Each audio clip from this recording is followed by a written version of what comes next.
Welcome back, VidHeads, to another great video. This one is about the ZCam E2. I was encouraged by another fellow YouTuber, Michael Turner, about the E2. I've already seen it, but when he mentioned it, I went and took a second look, and man, I'm glad I did. In the words of Michael Turner, stay right there.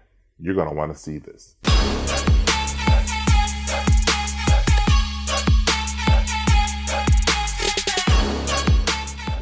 Yes, the ZCam E2 is a great camera. Let me just say that right off the bat. Spoiler alert.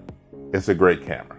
For $2,000, $19.99, you get a nice cinema camera. What I mean by cinema camera is, a cinema camera is all about the focus on imagery. Imagery is priority. Imagery comes before battery management. Imagery comes before assist features like autofocus and those types of things.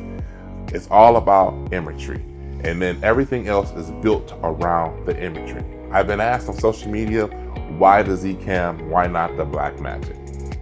Yes, the Blackmagic Pocket Cinema Camera 4K is a great camera.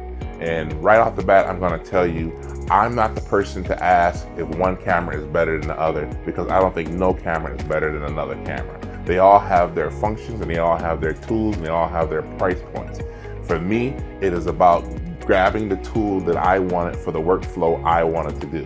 So I was in the process of going to grab a Blackmagic 4K camera, and I got sidetracked by Michael Turner's encouragement when he mentioned the E2. And I'm so glad he did, because once I got to diving into the specs and I got to looking at what you can get, I got on the Facebook group and I started reading down through the posts. I started seeing how the developers were so engaged with all the people who had purchased the camera and what they were able to capture with the camera. Everybody's posting all their results and all their findings, and it was just great. It was a great environment to be in. So first I want to say, I don't know if I love the camera more or the developers more for constantly updating this particular camera. It is awesome. And I love what the developers are doing. I love that they're staying engaged. I love that they're staying right next to their consumers and understanding what their concerns are and wanting to know how they're using their product and what they're able to get out of their products to help them to better come up with updates that will fit their consumer base. This is not an in-depth review.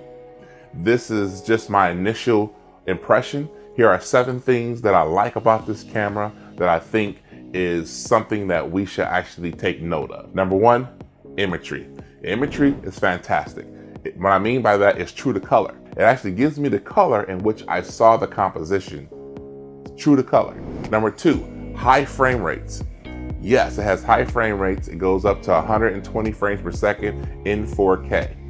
And I'm loving that. That's great. And it also goes up to 160 frames per second with a different aspect ratio in 4K. So that's awesome as well. Having that versatility is always a good thing. Number 3, ZLog. The ZLog is awesome. I love what they have done with their ZLog. When you start talking about log, what you're talking about is you're trying to preserve as much dynamic range as you can from the lows to the highs. And that's what you're talking about when you start talking about the log. So with that being said, the log is great. And I love when you can capture contrast compositions with their log picture profile. I'm gonna take the time to mention right here that ZCam has created a plugin for Premiere Pro. So what you do is you install the plugin, you bring it into Premiere Pro. When you ingest your footage, all you do is take their plugin and drop it on your footage, and you have an instant color correction, is what I saw in my experience. Now, you might have to tweak this a little bit, maybe color temperature, maybe, I don't know. But what I found when I shot in ZLog 2, and I brought it into my Premiere Pro, I took their ZCam plugin and just dropped it on my footage, and bam, I had an instant color correction. Now I may have to tweak a little bit here and there to my liking, but man, it was instantly. And so this means that I have less time trying to color correct, and I can spend more time in grading my footage, getting it to look the way I want it to look. Number 4, power management. I use a $30 battery, a Sony style NPF battery, and I can get almost 5 hours on this camera. That's stupid. Stupid. Not to mention, there's a plethora of different power options that you might want to dive into based on form factor and those types of things. They're out there and they're constantly coming. Number 5 is remote control to the camera. Now, I prefer the smartphone remote control, but you can also use like the port keys or different other control monitors that allow you to touch screen and control the camera, and that is awesome and that is great. But my preference is using my smartphone because I always have my smartphone with me. No matter what the form factor and how modular I have it set up, or if I have it on my gimbal or not, I can just use my smartphone and I know I'm going to hit it.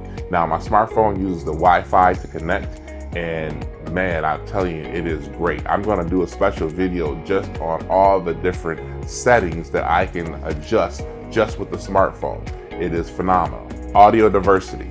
Now, this is what you would expect from a cinema camera. You can use XLRs, and what they have is a LEMO connector that you can split out from the LEMO connector to 2 XLRs, a left and a right.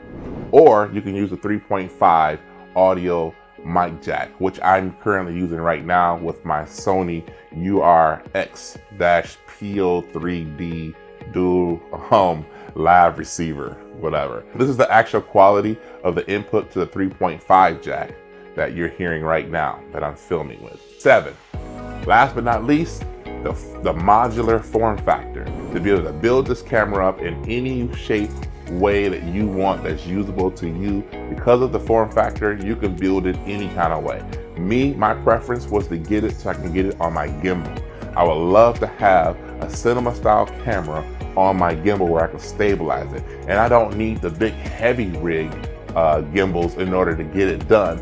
I can get it done with a smaller gimbal. I have the Xeon Crane 3 Lab, and man, I can balance it on there and get the job done. So it's really all about the lenses and that type of thing, was balancing.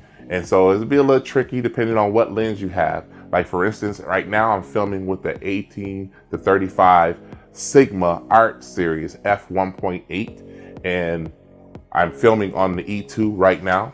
And so putting that on the gimbal is a little tricky. I have to use some counterweight and that kind of thing, but you can get it done. And you can take the cinema camera and you can stabilize it. And so for you guys who are wanting to understand a little bit more about this camera, and maybe you want to know some of the downsides to the camera, I don't really have downsides for you, but I can tell you this. 1, it does not have in-body stabilization, so you will have to get lenses that are stabilized. 2, the autofocus is not something that's usable.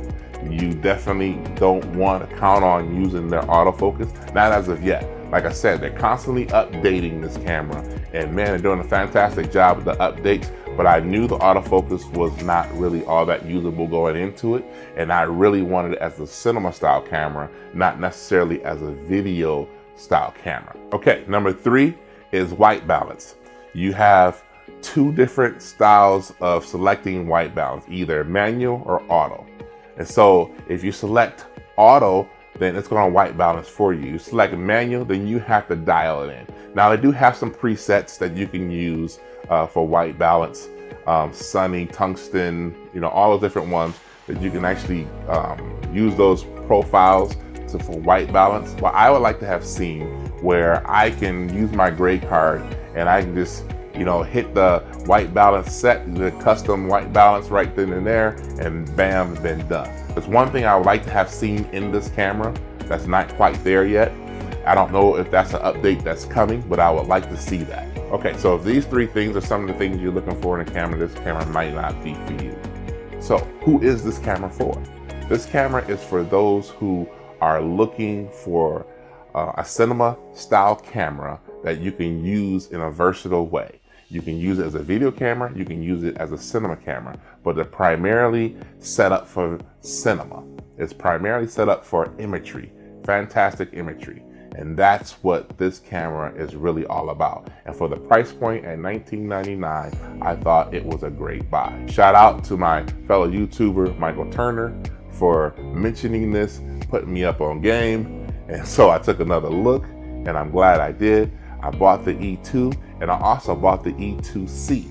and I will be doing more in-depth reviews as I get more and more time with these cameras, and I'll be doing some comparison. So if you're interested into the E2C, the E2C is a smaller brother to the E2, and basically what I mean by that, the form factor is a little smaller, and it doesn't have the high frame rates as the E2 has. It goes up to 4K, 30 frames per second, and in HD it goes up to 60 frames per second. I would like to have seen 120 frames per second in HD, but you know, whatever. It also has the SD card slot. It doesn't have the CFast card slot like the E2. Okay, so my last and final thing I want to say for those who are using the E2 with a speed booster. It is micro four thirds mount, and I have a speed booster Canon EF 2 micro four thirds, and I'm using the Metabones, which is the Ultra T 0.71 times speed booster. And what that equates out to, I did the math, it equates out to 1.42 crop. So a micro four thirds sensor is going to give you 2 times crop. By using this speed booster, it reduces that down to 1.42 crop. So it makes it easier with the math. You don't have to double your focal length and then times it by 0.71 in order to understand your true focal length equivalent to 35 millimeters. So, and what I'm saying is using a speed booster is going to give you 1.42 crop, which is slightly better than Super 35. Now, most movies are shot on Super 35. So with the 1.42 crop, you're slightly better. You know what I'm saying? So if I have an 18 millimeter lens, I'm actually looking at somewhere around 24.9 millimeters, roughly 25 millimeters. So my 18 to 35 that I'm filming on right now is roughly gonna be somewhere around 25 to 50 millimeters with the equivalent. Now, if I didn't have the speed booster, it'd be 36 to 70. But because I have the speed booster on, it's gonna be 25 to 50. See what I'm saying? So it's a little bit different. So that will help you guys who are using speed boosters. I'm gonna do a more in-depth video on using speed boosters, because I'm gonna compare the speed booster with the Metabones with the ComLight, because I see that a lot of different people are using the ComLight and some people are using the Metabones. I have both, so I'll be able to do a comparison for you. And as always, I'm your big brother, Aaron Jones. I got your back. Make sure you follow, subscribe, hit me up on social media. And to the next video, over and out.